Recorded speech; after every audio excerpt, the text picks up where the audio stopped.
Hey there, everybody. Welcome back with the Purplatypus is the name, and welcome. I'm finally making a daily checklist for Octopath COTC. Now, we're going to quickly preface this by saying that this is going to be an overview from top to bottom, what I think is the most important to least important things you could do daily. Most of the time when I say daily, most of these things are going to be every 20 hours, not every 24 hours, but effectively, I just do them once a day. Don't try to time it exactly at 20 hours, otherwise you'll lose your mind. It's okay just to, they gave us a few extra hours of window, of time where it resets sooner. So if you come back a little bit earlier the next day, you don't have to wait for the 24-hour mark. Anyway, also, this isn't necessarily going to be the most efficient way to complete the daily quests. There is more than the daily quests I think you should be doing. But in the daily quests, for example, you only need to beat a single elite. I am going to have a second video coming out that's basically the fastest way to do daily quests, but I don't recommend following that on normal days where you're going to be playing and doing all the dailies on the list. That's for specific days where you only have a few minutes, maybe like 3 to 5 minutes to play at all. And half that's the loading screen, let's be honest. But you only need to defeat one elite for the daily. However, as you can see here, we need to beat 10 elites for the weekly. So I typically recommend doing, not just doing the quickest daily possible every day. Maybe you do it like once a week or something. Anyway, here's the list. I am going to have it down in the description as well if you want to just not pay attention to me, or if you want to copy paste it for your own reasons. That's cool with me. You could tell that I was recording. These are my recording hotkeys. Anyway, all right, so daily quests. This is going to be in order from most important to least important. Within the subcategories, a little bit less so. But sell 10 materials and complete one hunt. This is not, I think completing a hunt is at the very bottom of this because you get to do it every day. They give you you have a pool of 7 you can hold. So it doesn't really take any time. And if you miss it, it doesn't matter because you don't lose anything. However, it's the fastest way to get to sell 10 materials if you're in a hurry. So if you start and you complete the hunt, you can immediately go sell the materials. So that's nice.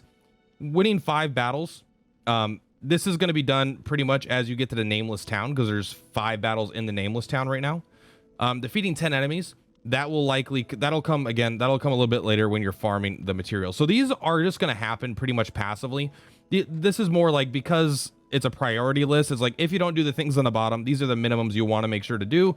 And then if you move on, then you want to make sure to do this. Then if you move on, you want to make sure to do this, and then so on and so forth, in my opinion.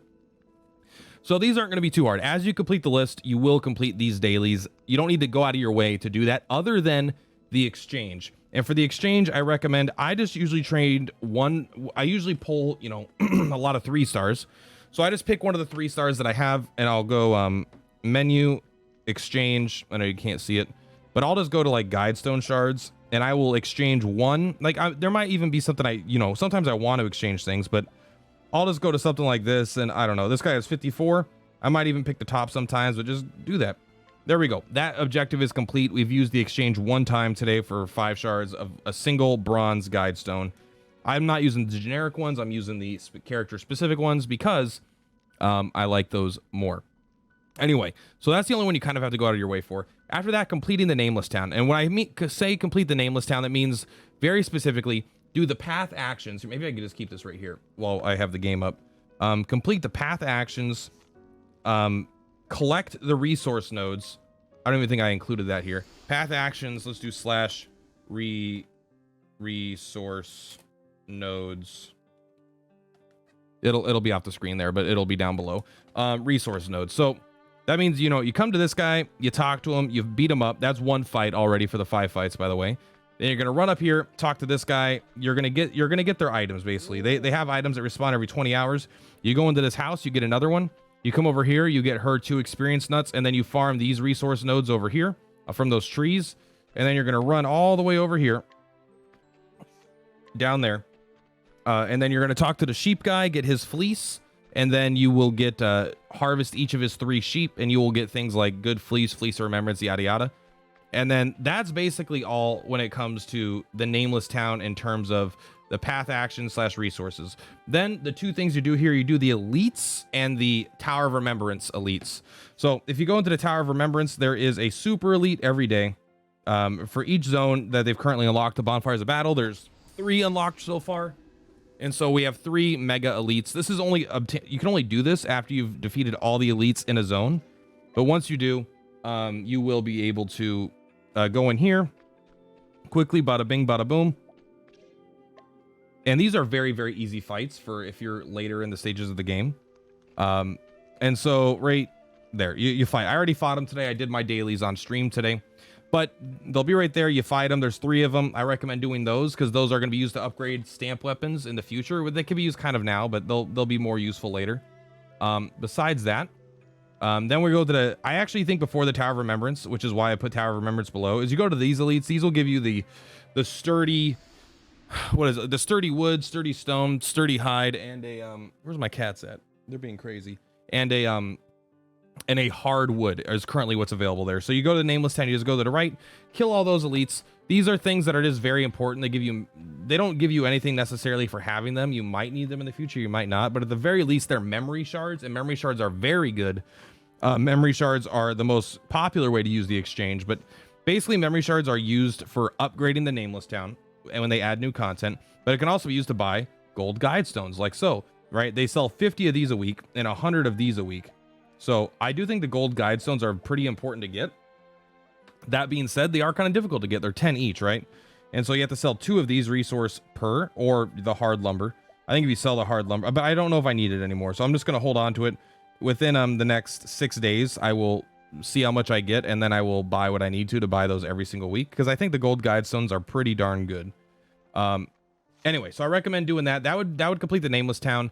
After the Nameless town, daily ads and Caits. I do think that this is more important than farming weapon materials, because better weapons are going to come out over time. And experience is technically unlimited, but it's a big time saver to get these experience. You could skip the items and put that lower on the list if you want, but when I'm here, when I'm doing the Caits, I'm usually expecting to reset the game for the crafty Caits, because they usually give you the shit ones, at least half the time. And then, so I'm already kind of like not really playing the game that much. I'm just kind of paying attention. Then I just do the 3 Cait treasures back to back. It takes like a minute to, honestly, it probably takes literally 5 minutes, because the ads are probably like 30-45 seconds long. But so it takes anywhere from 3 to 5 minutes. So that's something I think you just kind of get done. I think the experience is really nice and it's important. And I think the items are not as nice, but you sometimes get rubies and they're not that much of a time commitment. After that, I like to farm the weapon materials. This is, when you farm weapon materials, I don't mean for the base forms. You can kind of do that if you want, but I mean the daily elite. So you'll come into like this, the Cave of Laments, for example. Let's see. I don't know if I farmed this one on stream today. And you'll see, okay, there's no elites in here, but normally there's 2 elites and you can go farm them and they will drop time-gated resources. These are resources that are not dropped from anything else. They're dropped from the elites of these fights. And you can see I still have my elites here that I'll be doing a bit later. And then that'll let you upgrade innocent weapons or Fafnir weapons. I think it's important, but not insanely important, but this is the kind of stuff that I do think will pay off within the next few weeks to a few months. Like having good weapons on your crew is definitely going to help out. And I bet that these stay relevant for a pretty long time, especially because you'll be able to upgrade them more, I'm sure.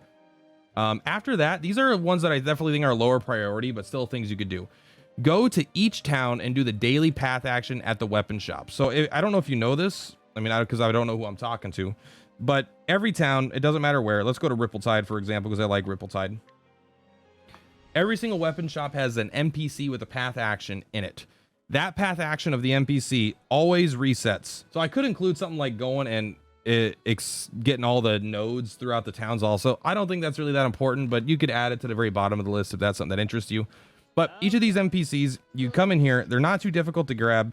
You just purchase, get 1, get 2. So you're not really doing this as much for the money or the experience, or you're not getting really much value out of the items. You're mostly doing this because it does add up for your feats, right? If you go into your feats, it's like use this feat this many times, use this feat this, use this path action this many times. So if we go to feats and we take a look at interaction, right? Attain 40 allies, purchase higher 50 times, impress 200 times. So you go through and it will help level these up, which will give you little bits of boosts over time. This will be a lot of times what probably separates the very, very strong very, very strong accounts from like the top number 1 accounts and like the top 10% accounts. But like the top 10 players are probably doing these every day, because that's just the kind of stuff it will set you apart. But It's a little return. I don't consider it that important, but it is definitely an optional thing that I think could be worth the time if you're already playing the game and you don't have anything else you want to do.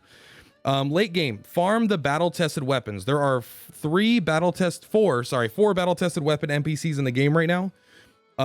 First time you beat them, you're guaranteed to get a battle-tested weapon. After the first time, you are no longer guaranteed to get a battle-tested weapon, but you can challenge them again and again for once a day for historic medals.